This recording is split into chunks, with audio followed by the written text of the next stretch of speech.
The challenge for government is that when it comes to online access with users, it's caught in a negative spiral. What do I mean by a negative spiral? Well, for users, they're all very willing to do things online. In fact, the World Economic Forum has found that the average user accesses 130 services online. That's 130 user IDs and passwords that they need to remember.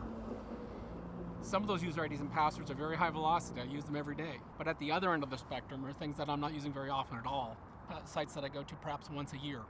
eGovernment is in this category of low velocity, places I don't go very often. The challenge for government is how to get the required level of business assurance when the user forgets the user ID and password every time they show up to access. And they've also forgotten the recovery questions.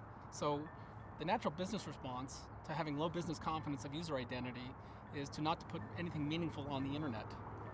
The challenge from a user point of view is I've gone through all the trouble to get my user ID and password reset, and I tried to come to your website online today only to find out I can't accomplish what I wanted to do online today.